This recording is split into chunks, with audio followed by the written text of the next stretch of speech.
আসসালামু আলাইকুম বন্ধুরা। বরাবরের মতো আজকের সকালটিও খুব সুন্দরভাবে শুরু হয়ে গেল। সেই দিন এই কবুতরগুলোকে দেখতে এসেছিলাম, তারা একটু ছোট ছিল, উড়তে পারতো না ভালো করে। একটি কবুতর নিচে পড়ে গিয়েছিল, তাকে অনেক খোঁজার পরেও পাইনি। পরে আজকে সকালে আবার পাশ দিয়ে যাচ্ছিলাম কাজ করার জন্য, নিচে থেকে দেখি দুইটা কবুতর এখানে আছে বাচ্চা। পরে এখানে আসলাম, আসার পরে দেখলাম ওরা দুজনে এখন উড়তে শিখে গেছে। তো দেখে খুব ভালো লাগলো।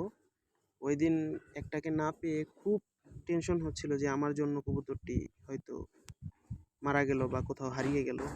আজকে খুবই ভালো লাগলো দেখে, তাই আপনাদের সাথে ভিডিওটি শেয়ার করলাম। তারপর নিচতলায় এসে দেখি জানালার মাঝে অনেকগুলো কবুতর একসাথে বসে আছে।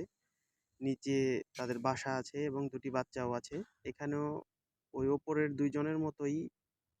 দুইটি কবুতরের মতোই এখানেও দুইটি কবুতর ছানা আছে, কিন্তু ওরা এখনো উড়তে শেখেনি। তো আমি ভাবলাম যে জানালা খুলে ওদের ভিডিও করি। জানালা খুলতেই বড় কবুতরগুলো সব উড়ে পালালো, কিন্তু এই শাবক দুটি ওখানেই রয়ে গেল। আমাকে দেখে ভয়ে একদম কর্নারে চলে গেল। ওই ওই আজকেও একটা পড়ে যাচ্ছিল। এই যে দেখুন বন্ধুরা, ওরা কিন্তু ভালো করে উঠতে শিখেনি এখন। এরকম হয়েছিল ওই দিনও। এই যে এখানে আরেকটি জানালা, এখানে আরেকটি কবুতর আছে, মা কবুতর। সে দুটি ডিম পেড়েছে, খুব সুন্দর ডিম দুটো। চলে আসলাম বন্ধুরা ছাদের উপরে মিটার বক্স চেক করতে। মিটার বক্সে কবুতরের বাচ্চাও নেই, ডিমও নেই, কবুতরও নেই। দেখি দ্বিতীয়টা চেক করে দেখি এটার মধ্যে কিছু আছে কিনা। হ্যাঁ বন্ধুরা, এখানে দুটি ডিম আছে।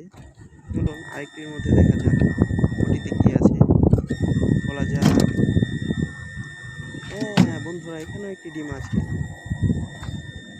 আরেকটি বক্স বাকি রয়েছে, মিটার বক্স। মাঝে মধ্যে এগুলোর মধ্যে বড় কবুতরও থাকে, খোলার পর উড়ে চলে যায়। দেখি এটাই কি আছে। ওহ বন্ধুরা, এটার মধ্যে শুধু দুটি ডিম রয়েছে, নষ্ট হয়ে গিয়েছে মনে হয় ডিম দুটি। তো আগে এই মিটার বক্সগুলো খুলে এগুলোর মধ্যে প্রচুর কবুতর বসে থাকতো, ভেতরে বড় বড় থাকতো, ছোট থাকতো, বাচ্চা থাকতো। কিন্তু এখন আর গরম বেশি পড়াতে কবুতররা এখন বেশি একটা ডিম বাচ্চা দেয় না। তো বন্ধুরা ভালো থাকবেন, আল্লাহ হাফেজ, আসসালামু আলাইকুম।